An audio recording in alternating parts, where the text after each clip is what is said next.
Hello friends, welcome to my show Maurya Guru. Friends, NEET paper leak issue में इस समय बहस चल रही है। लंच तक क्या हुआ है और आगे क्या हो सकता है, क्योंकि ये बहस शुरू हुई थी नीट पेपर लीक इशू पे, मास पेपर लीक इशू पे, और अभी तक कंक्लूड हो रही है जो वो हो रही है सिस्टमैटिक फेल्योर तक। क्या क्या हुआ है, क्या हो सकता है। हालांकि इस तरह का वीडियो मैंने ऑलरेडी कल बना के या उससे पहले बना के आपको बता दिया कि सेम एग्जैक्ट यही पॉइंट जाएंगे और इन पॉइंट का कुछ होना नहीं है। मैंने पहले ही आपको बता दिया था। चलिए देख लेते हैं क्या क्या आज हुआ है। बेसिकली अगर आप देखोगे तो शुरुआत हुई थी कि जो एनटीए ने डेटा निकाला था सेंटर वाइज, वो डेटा प्लेस किया गया। उसके बाद हजारीबाग वाले केस का जो कि सीबीआई जांच कर रही थी, उसके बारे में शुरू हुई बहस कि पेपर लीक कितने बजे हुआ, कितनी तारीख को हुआ, इस पर बहस हुई। इस पर बहस खत्म हुई। फिर किस तरह से ट्विस्ट आ रहा है आप देखिएगा। फिर यह बहस शुरू हुई, नेक्स्ट बहस शुरू हुई कि ये सीकर वाला जो मामला है, सीकर वाला मामला जिसमें काफ़ी बच्चों ने क्या कहते हैं अच्छा स्कोर किया है। मैंने बोला था कि आपको कि ये 700 से ज़्यादा स्कोर करने वाले बच्चों का मैटर भी वहाँ पे जाएगा।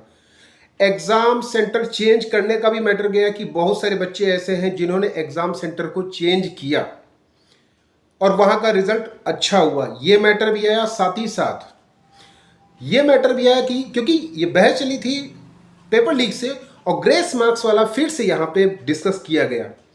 ग्रेस मार्क्स वाला मैटर, एसबीआई केनरा बैंक वाला मैटर यहाँ पे डिस्कस किया गया। यहाँ पे किस तरह से एनटीए ने ग्रेस मार्क्स दिए इसके बारे में बहस हुई। किस तरह से एग्ज़ाम को कैंसिल करके दोबारा एग्ज़ाम कराया गया इस पर बहस हुई। 2 तरह के पेपर जो दिए गए उसमें किस तरह से मार्किंग हुई इस पर बहस हुई।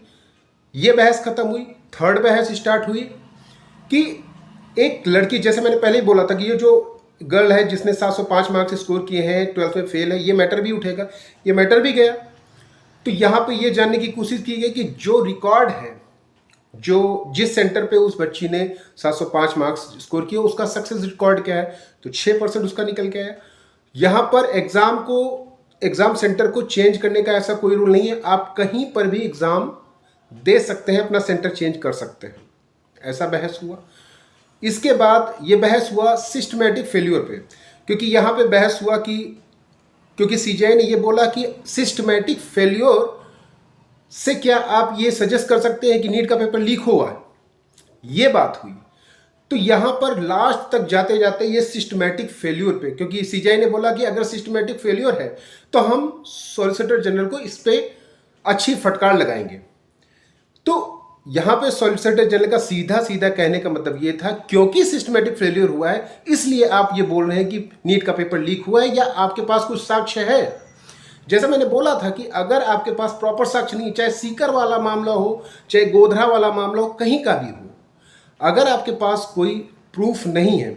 सक्सेस रेट की बात कर रहे थे कि सीकर में बहुत सारे बच्चों का अच्छा रिजल्ट आया हुआ है। हालांकि एनटीए का ये कहना है कि लास्ट ईयर से वहाँ का परफॉर्मेंस कम हुआ है। अगर आप नंबर ऑफ स्टूडेंट्स देखेंगे जितने वहाँ पे पेयर हुए, लास्ट ईयर से सीकर सेंटर का परफॉर्मेंस कम हुआ है, ये एनटीए का कहना था। तो कहने का सीधा सीधा मतलब है कि अभी तक ये बहस सीधी शुरुआत हुई थी नीट पेपर लीक पे और ये जा रही सिस्टमैटिक फेलियर पे। आगे क्या हो सकता है ये आप अंदाज़ा लगा सकते हैं। ये बहस 2 बजे के बाद फिर से शुरू होगी।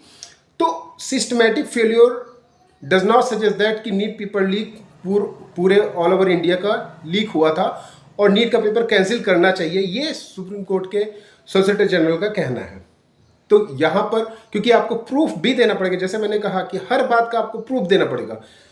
उन्होंने ये भी कहा कि आपके जो दो तीन सेंटर्स हैं, जैसे हजारीबाग है या पटना है या फिर गोधरा या सीकर है, कुछ ऐसे लोकलाइज इशू हैं, लोकलाइज सेंटर है जहाँ पे की बहस हो सकती है।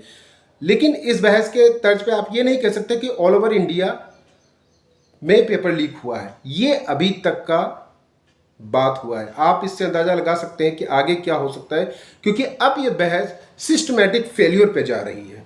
सिस्टमैटिक फेल्योर, अगर ये बहस चलती है सिस्टमैटिक फेल्योर पे, तो फिर रीनीट कैसे होगा? क्योंकि सिस्टमैटिक फेल्योर को जैसे बताया गया कि इसका मतलब सिस्टमैटिक फेल्योर का मतलब ये नहीं हुआ कि आपका पूरा नीट का एग्ज़ाम कैंसिल कर दिया जाए या फिर पूरा नीट का पेपर लीक हुआ है ऑल ओवर इंडिया।